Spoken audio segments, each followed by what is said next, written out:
Hey, it's Jordan here with independent journalist Aaron Mate. You are a columnist at The Nation and all around, I'd say, a full time RussiaGate debunker. But today, Sounds terrible. Sounds terrible, but I guess uh, that's what I am. yeah, but today, this is actually the first thing I've seen with a little teeth, not really as far as collusion, but as far as Donald Trump actually potentially being on the hook for a felony. Obviously, the audience isn't living under a rock, so BuzzFeed is out with this report that essentially says they have documents, text message, email from the Trump organizations showing then candidate Trump instructing Michael Cohen to lie to Congress about this Moscow Trump Tower. What's your initial thoughts on this? Because obviously, I think somebody did a video with the loop of this is the turning point, this is the smoking gun, and that all of the punditariat are out with that today. Well, my reaction is, it's big if true, but the if is big because we don't know if it's true. Um, the story is sketchy, or at least is questionable to me for several reasons. First of all, let me say I wouldn't be totally shocked if it is true because I've always suspected that Trump's desire to build this Trump Tower in Moscow, which was real, he did sign a letter of intent for it. I've always suspected that intent to build that project in Moscow possibly motivated his praise of Vladimir Putin. And I've said before, actually the first article that I wrote about RussiaGate in the Nation, I said that this Trump Tower in Moscow was a possible conflict of interest for Trump because here he was praising Vladimir Putin on the campaign trail, while contemporaneously he was trying to pursue this deal there in Russia. So, but there's a few things to keep in mind with this story. First of all, it's based on anonymous sources. So two law enforcement sources are who BuzzFeed cites to substantiate it. And but the BuzzFeed reporters, they've made some conflicting statements about the evidence. One BuzzFeed reporter said that they haven't seen the documents upon which this is based. Another BuzzFeed reporter said that we have seen evidence.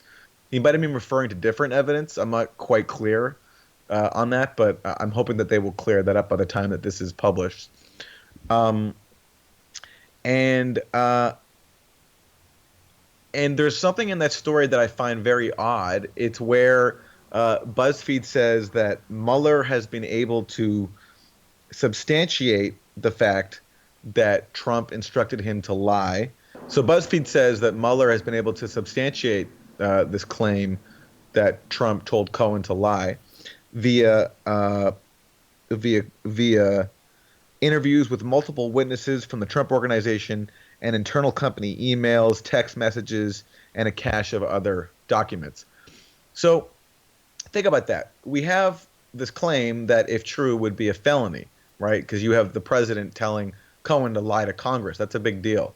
And the proof of that is going to come from text messages and emails. Like, I don't know, maybe it's true, but it seems pretty unlikely that evidence of a impeachment worthy offense would be found via interviews with witnesses and text messages and emails. That's just me, but it might be true. The problem is we haven't seen the proof of it yet. And the last thing I'll say is that even if it is true, I don't see how it gets us closer to a conspiracy with Russia because, and actually, and also why I'm skeptical of the story to begin with, because this Trump Tower in Moscow doesn't prove anything um, about conspiracy, and if anything, it actually undermines it because from everything we know about Trump Tower in Moscow, it didn't happen, right? I mean, the farthest that the Trump organization got was a letter of intent. But after that, there was no Russian government financing. There was no Russian any financing from anybody in Russia, contrary to what we hear a lot about on MSNBC. It's just not true that it got anywhere. the farthest that it got, as we know from Mueller's documents and from previous reporting by BuzzFeed, um, was some internal discussions between Michael Cohen and another Trump associate named Felix Sater. And we know from Mueller that the only Kremlin role here is that a Kremlin assistant called Michael Cohen back and told him that we can't be of any help to you. You know, so there's not even so basically we're talking about Trump asking Cohen to lie to Congress about a deal that, as far as we know, never got off the ground. So it's just, for all those reasons, it doesn't seem very plausible, and certainly it doesn't tell us anything about a Trump-Russia conspiracy. What I found interesting is, at the end of the day, you would think that the editor, whoever these reporters' editor is, would have to see at least something, text message, emails. You don't just go on to law enforcement's word, but we've seen shoddier reporting. But I found it very odd that you come out with a bombshell like this, and like you said, one reporter says, "Oh, we didn't actually see the documents," and another reporter, he doesn't say what documents, but he said, "Well, we've seen some documents." So it seemed like the head didn't know what the foot was doing there. But the other thing is, if Robert Mueller actually had this, wouldn't you think that it would be his obligation to actually, release this way earlier if there was evidence that the President of the United States committed multiple felonies, a major felony, to help him get elected? It seems like this wouldn't be something you wait for as a special prosecutor. You would there would be some leaking of this long ago. It seems to me that unless Mueller thinks that you could have a president sitting there who did this for 2 years, again, we don't know when did Mueller learn it, if it's true. But it seems like this particular piece, Mueller would have an obligation to release this sooner, no? Yeah, I mean, Senator Chris Murphy of Connecticut made a similar point today. He said that, if Mueller has evidence of this, he should not wait. He should give it to Congress now. And, you can say that about pretty much all of these allegations and suspicions that so many people have taken that to be true, which is that Trump is a traitor and a Russian agent. Well, if that's true, then wouldn't Mueller want to tell Congress that immediately rather than wait for his report to come out if we have a traitor in the White House doing the Kremlin's bidding? So all of this seems sketchy. And, and the fact, also that speaks to the fact that Mueller's office has been pretty leak-free to date. In fact, there have been no leaks from Mueller's office. So now all of a sudden we're supposed to believe that Mueller has evidence that that Trump told Cohen to lie. I mean, it's pretty out of the ordinary. And also, one more thing I want to say about this BuzzFeed story, it kind of doesn't portray the whole Trump Moscow thing accurately, because it talks about that Trump told Cohen to tell Congress that the negotiations about Trump Moscow ended earlier than they actually did. The thing is, there were no actual negotiations, right? Like, to say that there were negotiations actually is not portraying the story accurately, because the fact is, all there was Trump signing a letter of intent with what Cohen himself called a third-tier bank in Russia. It's just a letter of intent saying that we want to build this. But there weren't any negotiations with the Russian government or with high-level Russian banks. Well, according to the story, Trump was actually asking Cohen to set up a meeting for him during the campaign with Putin on this hotel, according to the story. So maybe that's true, but what I'm saying is, to imply that there were negotiations between the Trump side and Russia is not true. Mm-hmm. So yeah, maybe Trump said to Cohen, "Get me a meeting with Putin." All right, I mean, that wouldn't surprise me.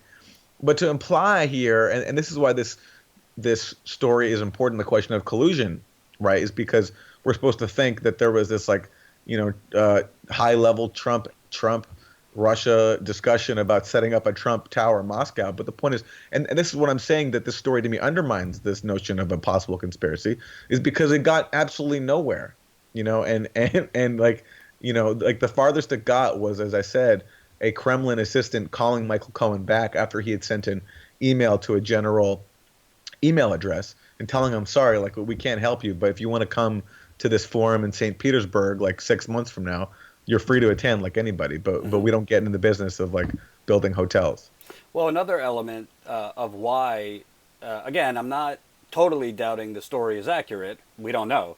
But why it seems to me so suspicious is not only would you think Mueller would have released this if it's true already, but B, it would probably give broader suspicion and implications. Is he making decisions actively as president actively for any of the deals that his children are working on? I mean, if he basically during the campaign was trying to get this deal basically to the point of after the fact telling Michael Cohen to lie, does this play a part in why he basically did nothing on the murder of Jamal Khashoggi? Because maybe his business has future dealings they want with Saudi Arabia, and the list goes on with other countries. So you would think that Mueller, if he did this felony, not just what it means for him trying to build the Trump Tower Moscow in Russia, but you would think he's making decisions. He might be making decisions as president to benefit business dealings now, which we've all always thought, but this gives it a little bit more of a concerning element. Yeah. Also, if Mueller has it from Cohen that Trump told him to lie, then it seems strange to me that Mueller would have let Cohen be sentenced, which he already was, because then, because it seems to me that Mueller as a prosecutor would hold Cohen's sentencing until Cohen could testify that the president told me to lie to Congress, which is an impeachable offense. But but Mueller let him be sentenced. And on the question of what Cohen should be sentenced to in the Southern District of New York case, Mueller was agnostic and said, he cooperated with us and gave us some substantial help, but we don't have an opinion on what should happen to him in New York. But it's like, you think that if Cohen could give Mueller the fact that the president told him to lie to Congress, that he would have held up on the sentencing so that he could use Cohen to testify to that. Mm-hmm. And I want to get your thoughts because I saw you on Jimmy Dore talking about this, but this would kind of, if this story's true, kind of lends more credibility to what ABC's Jonathan Karl was reporting.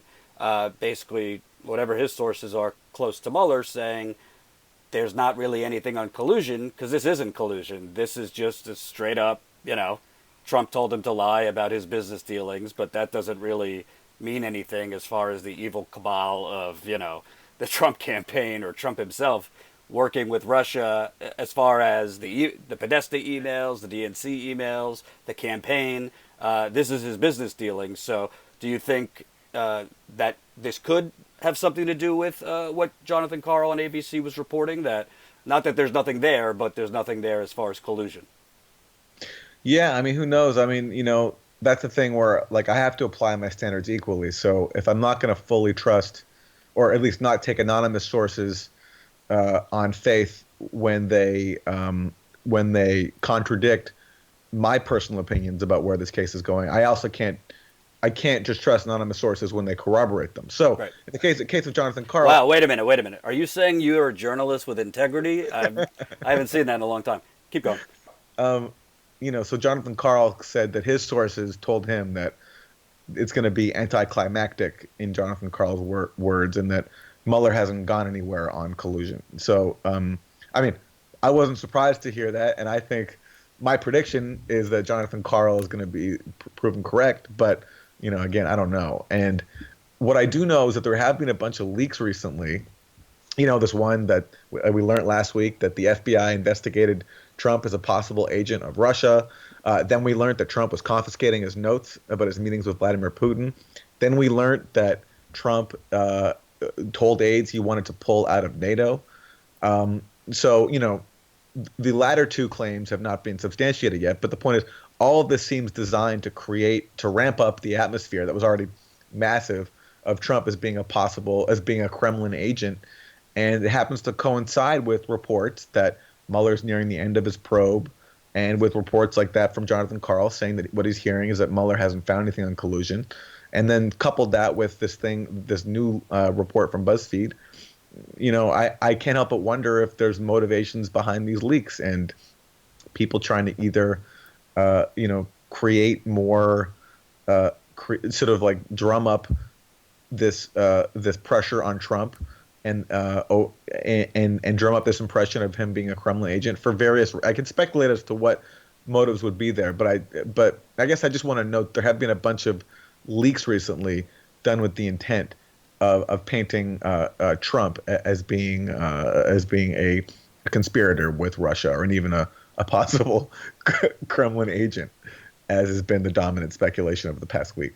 Which brings me to bottom line: if this is it, I mean, if this is the major, I wouldn't call it a smoking gun. It's kind of not surprising at all that Trump, probably till election night, maybe even after, was still trying to get this hotel built. He has many, many dealings with Russian oligarchs dating back to the 80s. So it's not a surprise. It's also not a surprise that Ivanka, Don Jr. were lying, saying, "Oh, we knew about it peripherally." Not a surprise at all. But if this is it, I mean, what does that say about the unbelievable Cold War reenactment we have had all over the place, by the way, including in BuzzFeed, Daily Beast, and all of these outlets that honestly have lost their shit. I mean, we've talked already about the Young Turks and Democracy Now! To a lesser degree. What does it say that if this is the main meal, so to speak, at the end, it all came back to what we already knew. Donald Trump is a sleazy businessman who is a perpetual liar. Because that's what this is. He's just a sleazy businessman who, while running for president, was trying to basically build a skyscraper in Moscow and have his cake and eat it too. I don't want to dance on the grave of RussiaGate just yet because, we have to wait for Mueller's report, right? I mean, who knows? Which, by the way, I mean, I don't know about you, but from what I understand, we don't even know if we're going to see the full thing. We don't. And also, I personally don't fully trust Robert Mueller. I know we're supposed to worship him as like this beacon of integrity, but he's got a shady past. He, as we talked about last time I was on Status Coup, Jordan, and you pointed this out, he lied, or he took part in the lies about Iraqi WMDs when he was the FBI director. He told Congress that he talked to Congress about evidence of or concerns that Trump was going to transfer weapons to terrorists. After 9/11, he rounded up hundreds, if not thousands, of Muslims and South Asians and just brown men, and put them in confinement under in the post 9/11 atmosphere.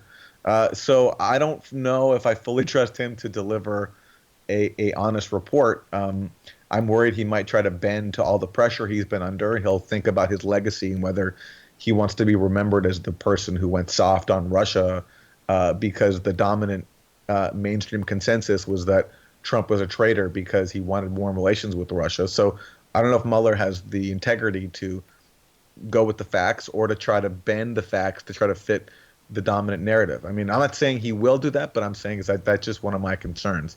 But no matter what, we do have to wait for what his report has to say. And yeah, I mean, look, the on the lefty side, it's, as we've talked about, it's tempting to want to believe all this because, on the surface it hurts Trump. It puts his presidency in peril, like this new BuzzFeed story, right? If it's true, that means, Trump told his fixer to lie to Congress, which could be impeachable, right? So it's exciting from the point of view of people who want the Trump presidency to end. But and by the way, not to interrupt you, but as we record this, the number one trending hashtag on Twitter is hashtag President Pelosi. So put that out there. Well, exactly, which speaks to, I think, part of why RussiaGate has persisted, though not entirely. But it serves as liberal fantasy that we can undo the nightmare that is Trump's victory. But the problem is it's being spun by people who don't want to acknowledge their own role and their own failures that got Trump elected, and that's why we have it. So the Democratic Party, we know this from the book Shattered, that Hillary Clinton's people, within 24 hours of Trump's victory, they started fixating on this idea that this election was not right. There was something going on, and that a big part of it was Russian interference. And they worked hard to spin these narratives, and it worked because it's taken hold in our media for the past 2 years that that Russia not only played a huge role in getting Trump elected, but that Trump might have been involved. And so, although it's tempting to maybe go along with this idea that Trump is a Russian agent, we're doing the work, and we're taking part in a narrative that serves the failed neoliberals who have an interest in that narrative, and who have spun it in large part because they don't want to take responsibility for their own failures. And if we, insofar as there's no actual evidence to substantiate all this, which has at least been the case so far as we're talking, then we're setting ourselves up for a huge letdown and a big failure, because we're not going to learn the lessons we need to learn from 2016 to beat Trump in 2020. You know, there's a subtle element to that, what you're saying, because it doesn't really get a lot of focus, but you see, as always, for example, Heidi Heitkamp just lost in North Dakota. Now she's on Meet the Press. Claire McCaskill just lost in Missouri. Now she's an NBC News analyst. John Kasich, now he's a CNN analyst. I mean, who knows what's his face? All of these people who are corrupted and losers, and either Democrat losers or Republican losers, they just join cable news or get columns in the Washington Post. And I think this goes to the broader thing you're talking about, is they would rather basically have this almost like it comes off to me kind of like an episode of 24 back in the day, with these crazy plots and Russians and this and that, than actually focus on the I mean, every single poll now is moving towards the Bernie Sanders side of things. I mean, now you have the marginal tax rate at 70%, which Alexandria Ocasio-Cortez has a lot to do with. Excuse me, it's at 59% approval to raise it to 70%. Green New Deal at 81%, Medicare for all, obviously I could go on. So it seems to me like the legacy of this, if this is the big thing, is this was all a smokescreen, so they didn't actually have to talk about why Donald Trump became president. The real reason he became president. I totally agree. I've said for a while that RussiaGate is a privilege protection racket. We got Trump because we had a system, a neoliberal system that protected privilege above all else. So no matter whether there was a Democrat or a Republican in power, and in fact, especially like Bill Clinton imposed the harsh neoliberal policies that have defined sort of our economics for the past 2 decades. It benefited a small number of people, but a large part of the country got left out, and there was huge economic suffering because of what the Clintons did, and then Bush accelerated, and Obama pretty much left intact with some cosmetic changes.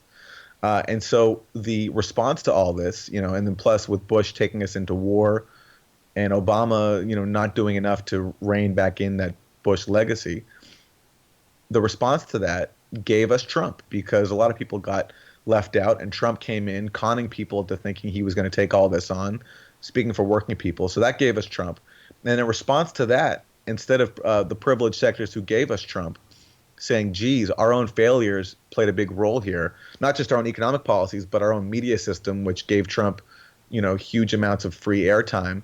And also even the Clinton campaign pursuing that Pied Piper strategy by encouraging Trump, and even Bill Clinton himself calling Trump to encourage him to run. So instead of all these elites taking, geez, what did we do? What did our own actions and what did our own policies do to fuel the rise of Trump? They instead said, we're going to blame Russia, and we're going to protect our own status and our own privilege, because for us to re-examine our policies would threaten the privileged position that we're in.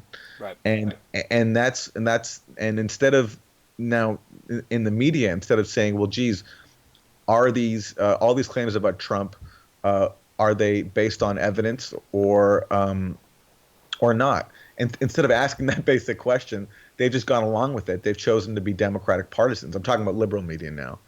And so that's had the benefit of, for them of having ratings and appealing to Democrats and ensuring their own position inside the sort of privileged liberal structure.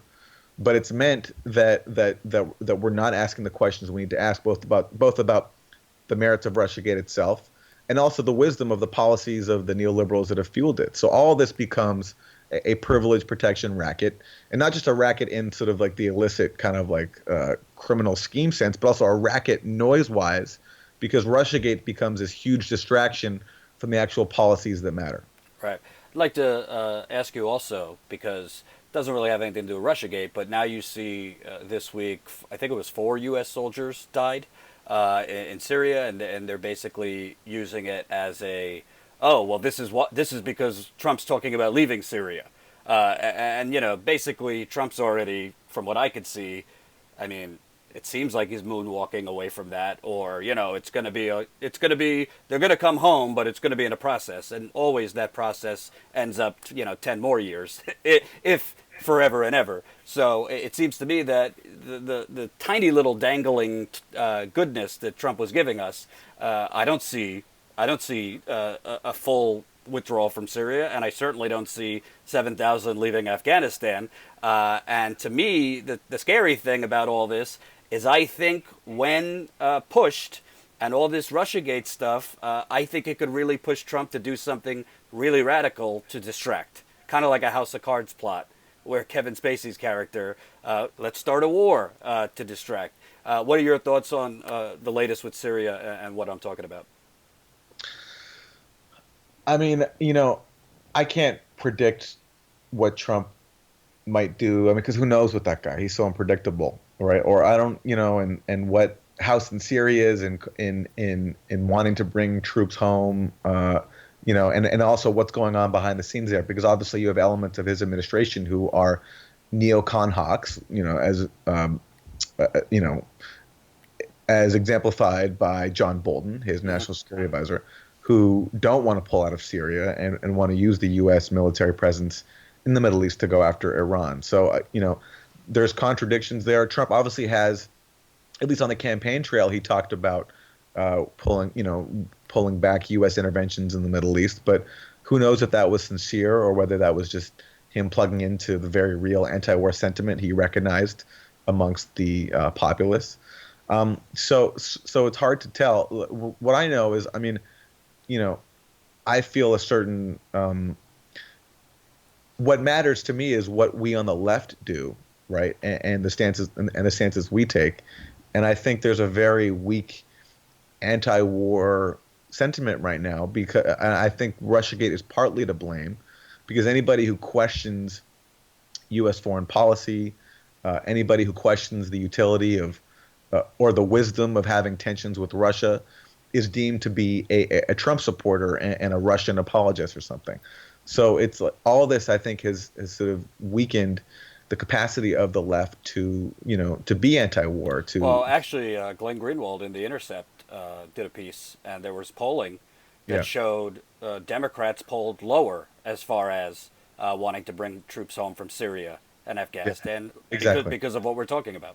Yeah, because to propel RussiaGate and to take on Trump via RussiaGate, Democrats have embraced all these national security state officials, who very much want to keep U.S. troops in the Middle East and want to keep perpetual war going. A lot of them, like John Brennan, were the ones who were running or overseeing at least CIA programs to fund a proxy war in Syria that destroyed the country. So like, it's no surprise that when you're in league with these kinds of people, that you're going to weaken the anti-war sentiment that used to define the left. I mean, look at some of the biggest protests we've had during the Trump presidency. Like, Jeff Sessions getting fired sparked one of the biggest liberal protests we've had under Trump, bigger than there were over the tax cuts for corporations, bigger than there was over the decimation of Obamacare. And in terms of anti-war protests, I mean, forget it. I mean, like there's just nothing. And I can't say RussiaGate is fully to blame for that, but I think it's played a pretty big role. And my last question, obviously this week there's been a little scrap on the left as far as Tulsi Gabbard's announcement. Obviously, I think she brings a ton of great stuff to the table, particularly getting the narrative, hopefully on a debate stage, about regime change and the just total terrible failure of all these wars. But there are some things that are concerning. There's also some things I think have been twisted, like calling her a pro-Assad apologist, which I think is far, far from the truth. But with the caveat that obviously things change drastically if and when Bernie Sanders announces. Tulsi Gabbard, your thoughts on her entering the race? Not so much if she could win, but of her record and what she brings to the table. No politician is infallible, and there are serious issues with Tulsi Gabbard when it comes to her past stances. I mean, in my book, what definitely has to, I mean, many things have to be addressed, but certainly her ties to Hindu nationalism, and her previous votes to against admitting refugees to the country from Syria, like those are really big things that have to be addressed. But what I'm not She also, I will say, because I haven't covered this enough, she did have kind of an ambivalent statement on torture originally. Yep. in 2014, so I was going to say what I'm not going to do is rule her out, especially for statements, a lot of which were made many years ago. I mean, so we've seen all these hit pieces, or at least all these critiques of her, to be nice, critiques of her appearing in Jacobin, in The Intercept, in my magazine, The Nation, everywhere, and it's fine to be critical of Tulsi Gabbard, but what I'm not going to do is rule her out. Especially when you can, like I don't see people ruling out Elizabeth Warren, even though she's espoused really vile views when it comes to, in my opinion, views when it comes to Israel and Iran. I mean, I want to give everyone a chance to explain themselves now, like where they are now. And what I suspect the vitriol against Tulsi Gabbard is coming from is because, exactly as you mentioned, of her position on Syria, which I think has been very admirable. She's not a fan of Assad. She called him a brutal dictator, which, so it's not as if she has any affinity for him. What she has done, though, and very strongly and very bravely, I think, is called out the U.S.-backed proxy war that has destroyed the country. And she's spoken out against arming insurgents there, many of whom have ties to jihadists, or some of whom are jihadists who are a threat to minorities in Syria, and she's been brave enough to call out the wisdom of that, pointing to the long history the U.S. has of fueling proxy wars and arming bad elements in places like Afghanistan. And she's pointed out that we've indirectly helped arm ISIS in many cases. Yeah, yeah. And so now, unfortunately, on the left, that's not a position you can have yet without facing accusations of being an Assad supporter. For many reasons. I mean, which gets into the whole Syria issue, and it's a complicated one. It's not something I'm an expert on. In general, I mean, I don't see how anybody can oppose. I don't see how anybody can oppose the protests in 2011 in Syria that called for democracy, because they're rising up against, as Tulsi Gabbard calls him, a brutal dictator. But the problem is that that's not just what the Syria war is, or at least it's not what it became. It became a proxy war where the U.S., Turkey, and Gulf states poured weapons into some really bad elements, and especially when you pour weapons into any country, it's the bad guys who are gonna seize the opportunity. And eventually, you had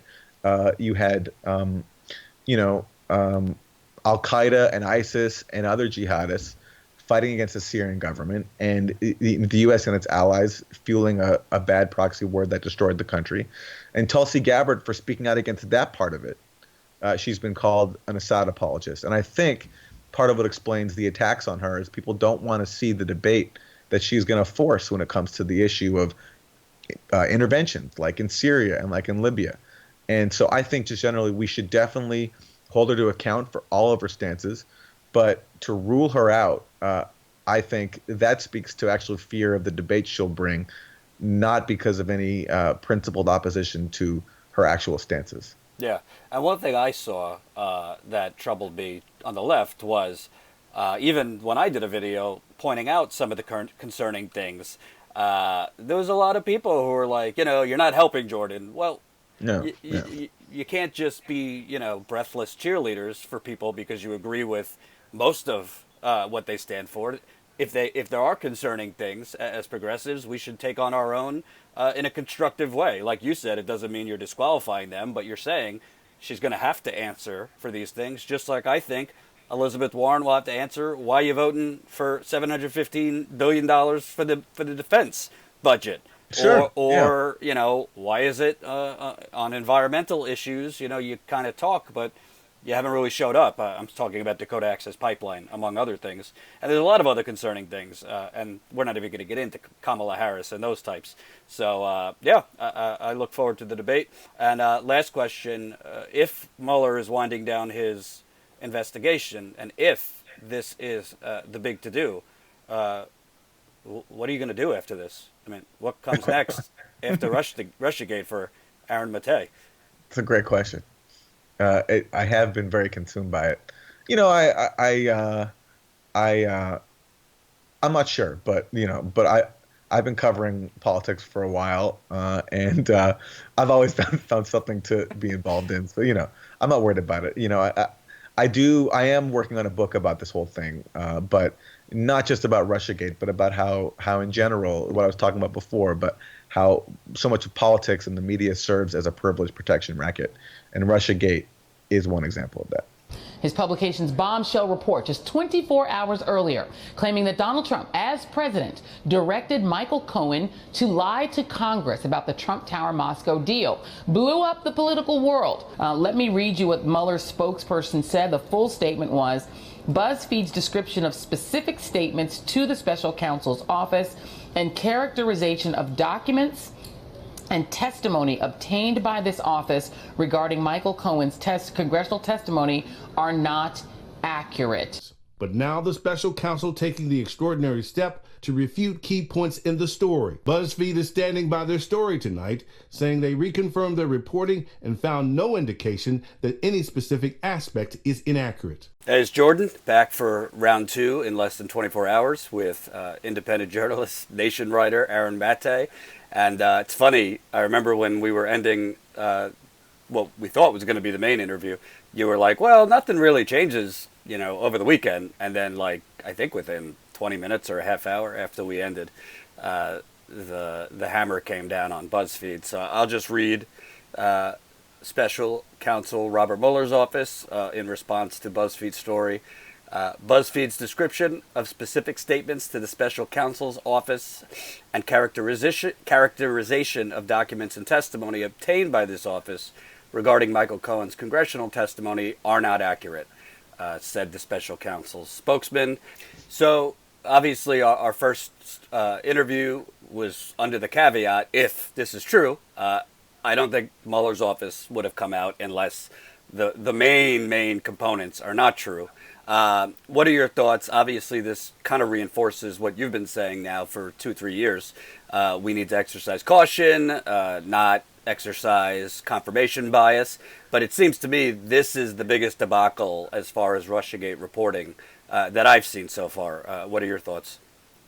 I agree. I mean, there are many contenders, but this one is up there. I mean, there are many reasons to doubt this story, on the surface. But the fact that Mueller, for the first time, first of all, Mueller never even comments on stories. And the one time he did, he issued sort of a blanket statement when actually it was a previous Michael Cohen-related story, the one where it said that Mueller's office has confirmed that Cohen visited Prague, which was a central contention of the Steele dossier. So when that story came out, for the first time, Mueller issued a pretty unprecedented statement saying that news media should be cautious and don't report things unless unless you've confirmed it yourself and unless you have strong evidence. So that was sort of like a sort of tangential denial of that story, but not an explicit one. This one on this BuzzFeed story was an explicit denial, and according to reporting by the Washington Post, according to what they say that Mueller was basically denying all the central elements of this BuzzFeed story. And the reason why it's important to point that out is because already on MSNBC especially, you've had pundits come on saying that, trying to parse Mueller's denial of the BuzzFeed story and saying, we don't quite know, we're not quite sure what it means. And I even saw one analyst, Chuck Rosenberg, say that he still thinks that, based on his nuanced reading of previous Mueller court filings, that the core of the BuzzFeed story is true. And the reason why it's so important for the MSNBC crowd that the story be true is because for the 24 hours preceding Mueller's denial, cable news networks and liberal pundits were going on about how this was impeachable. I saw, not to single him out, but just to give an example, Cenk from the Young Turks, your old stomping ground, Jordan, he put out a video saying Trump is done. Based on the Cohen thing. So I think he said that about 25,000 times. Anyway. okay. Sure. All right. Okay. I don't follow too closely, but I just, so for the first time we have Mueller denying a story, which meant that he, the fact that he felt compelled to do so, I think shows just how off base it was, as evidenced by the fact that he said it was wrong. And, it underscores the kind of journalistic recklessness and the problem with being so credulous when it comes to these anonymous reports that, again, on the surface were sketchy to begin with. And that was obvious. And, some of us pointed out these concerns and we were dismissed, and as we always are when we voice some words of caution. But amazingly, this time, very quickly, Mueller proved us right. Well, what's interesting, and we're seeing a pattern here. Okay, so I think it's over a month now. We have a Guardian story about some phantom meeting with Julian Assange and Paul Manafort, even though they haven't presented any of the logs that would show that meeting took place, camera footage, nothing. Now you have this, as far as there were documents and text messages. You have the Michael Cohen and cell phone towers or whatever, have him in Prague. But, I'm a reporter. I haven't been an editor. I've edited stories. But you would think, as an editor, have you seen these documents? Because especially with these BuzzFeed stories, we were talking about in the first interview, one reporter said he hadn't personally seen the documents. The other one said he had. So it seems to me like, what are these editors going on? Because they're not providing even redacted documents in these stories. The BuzzFeed story, I'm beginning to doubt, have they actually seen these documents? Because how do you go with a story like this if you haven't seen text messages, emails, as they're reported? Yeah, well, I believe that they haven't seen the documents because one of the reporters said that they hadn't. The other reporter, Jason Leopold, said his words could be interpreted sort of in different ways. And when I asked them to clarify this, they haven't cleared it up yet. When he did say we have seen documents, but he could have been speaking in context of over the course of his reporting so far, because he has done some stuff on the Trump Tower Moscow attempt that was at the heart of this story. So maybe he was talking about that. I'm hoping that that's what it was, because otherwise he was just lying when he said that. But I'm hoping that it was just he was speaking in context. But yeah, no. So I don't think on this story they've seen documents. I mean, the claim that there are I think we talked about this in the first interview. The BuzzFeed story, which said that which said that the special counsel has evidence that Trump directed Michael Cohen to lie to Congress. Evidence from not just Michael Cohen telling him that, but also it also said that it had documents, text messages, and interviews with multiple people in the Trump organization. So really, this like literally impeachable offense there's going to be evidence for that in emails, documents, and text messages. Like, Trump doesn't even use email. So it's not as if the evidence would even come from him. But like, if you're going to be directing someone to lie to Congress about in a way that's which is impeachable, you're going to have that documented in so much documentary evidence. And also the thing is, it made no sense why Trump would even want Cohen to lie about this to Congress, because the deal went nowhere. It literally, like, the BuzzFeed story talks about negotiations over Trump Tower Moscow. There were no negotiations. Trump signed a non-binding letter of intent with a low-level Russian bank. Cohen sent an email to the Kremlin because he wanted some help, seeing if they could help him out, because his associate Felix Sater wasn't getting anywhere, even though Sater was promising him all this stuff. And it's actually funny if you read some of their emails. It's like a slapstick mafia buddy comedy. Right. And the Kremlin responded saying, sorry, we can't help you. And if you watch MSNBC, I saw Chris Hayes last night, who I really respect, saying, the Kremlin was involved, and which means Trump is compromised. No, a Kremlin assistant called Cohen back and said, sorry, we can't help you. That was the extent of the Kremlin's assistance. And that's why Mueller makes no claim in his multiple filings so far that it had any Kremlin assistance, because it didn't. And, Michael Cohen, so the motive for Trump to lie just isn't there, because why would he care about a deal that went absolutely nowhere? I mean, Cohen did admit to lying, but in a pretty minor way. I mean, for example, he told Congress that the Trump organization stopped talking about this deal in January, when really their conversations continued until June. But those conversations really just amount to him and Felix Sater, and maybe a couple of briefings to other people, including Trump. But the thing is, he told Congress that he did brief Trump, so he wasn't even lying about that part. He told Congress that he briefed Trump at least 3 times about this Trump Tower thing, and he admitted later on that he might have briefed him more than that. But it's like none of these lies are consequential, and they'd be ultimately covering up a deal that went nowhere. Well, what I find so dangerous about this, and you know what? Listen, journalism, I don't really consider the people you're talking about journalists per se. I think most of them are propagandists, but we all make mistakes, right? And we all have biases. I think I have a job because I acknowledge my biases, whereas these folks don't. But the dangerous thing about this is when you do reckless reporting like this, and all of them want to get the smoking gun scoop, but when you do this reckless reporting, it only gives Trump what he wants, which is to basically push out, it's all fake, and it's like the boy who cried wolf, because now if something actually comes out that's damning, he's just going to be the Republican Party too. It gives them cover to say, oh, fake news, look what BuzzFeed did, look what The Guardian did.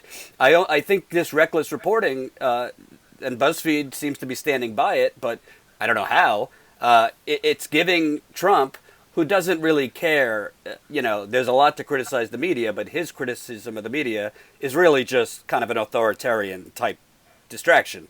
But what are your thoughts on the larger implications? Because I think it's going to give him the cover he needs if something actually comes out to just say fake news, build a wall. I totally agree. I mean, if you take journalism seriously, then this procession of journalists parroting anonymous leaks, buying into wild conspiracy theories, because literally that's what this Trump-Russia thing is. There's no evidence for it so far.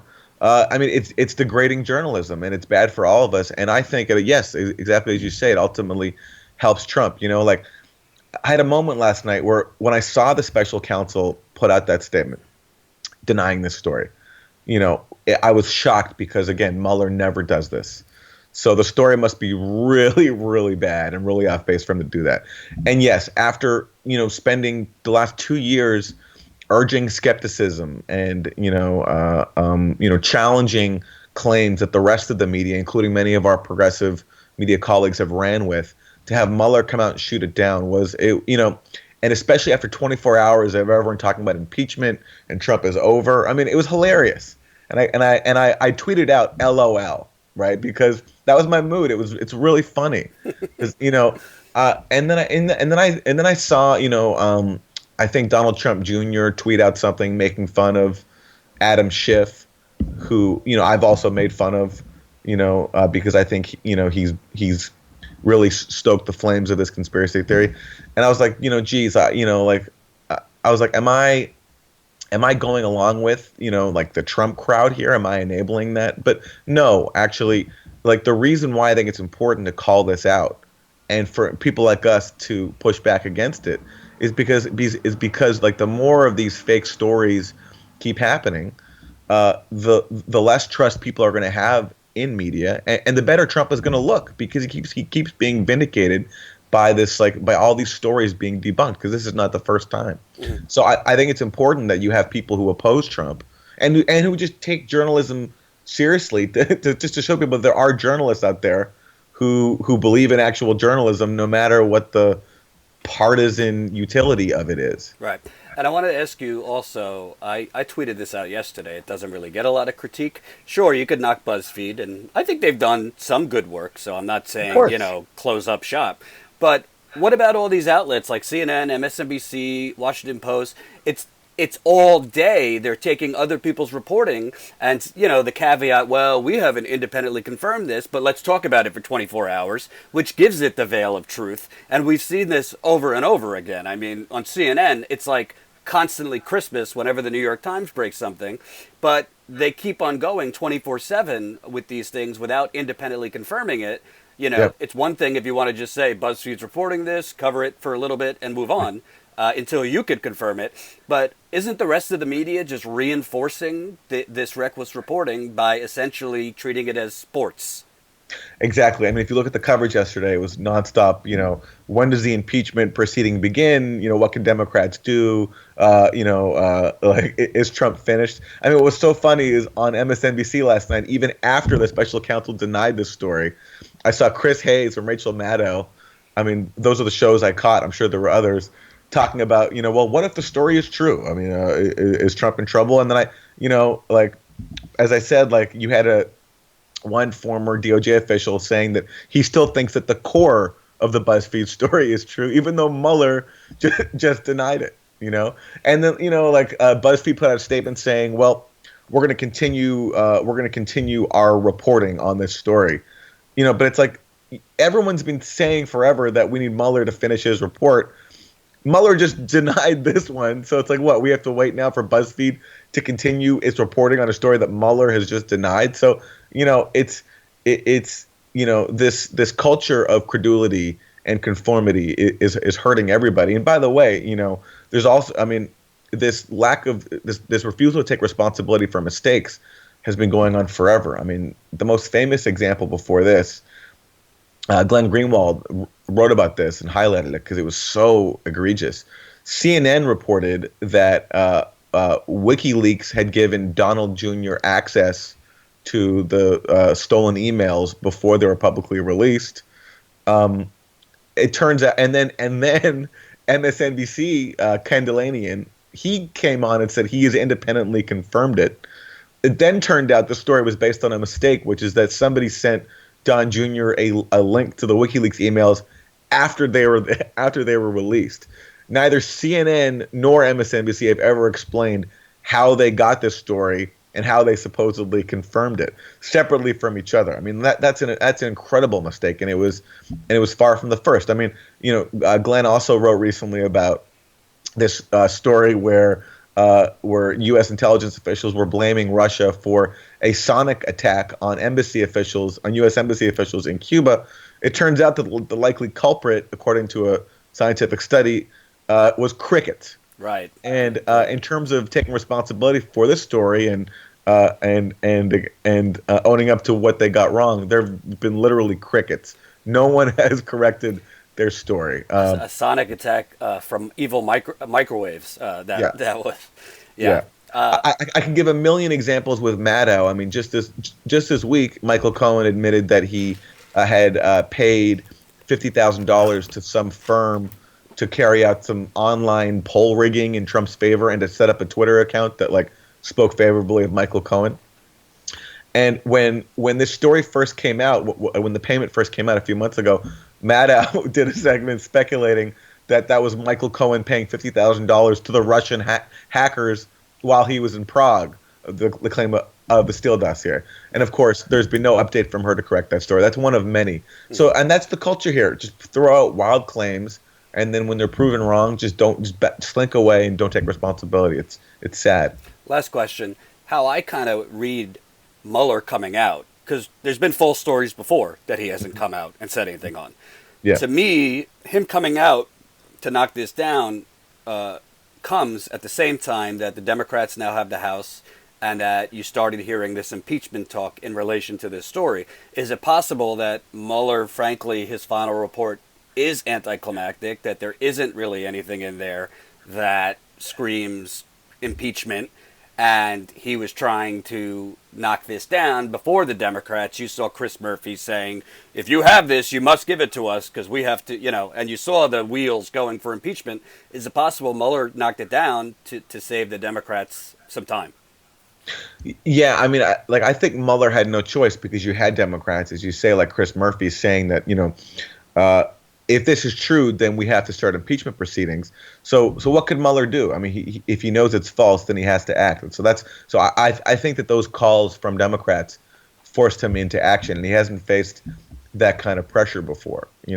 Although, by the way, I mean, if Mueller has evidence that Trump is some secret Kremlin asset, which is the prevailing supposition, then don't you think also he would have come out and said that by now too? Like, oh, hey, look, everyone, I found out that Kremlin is a Russian asset.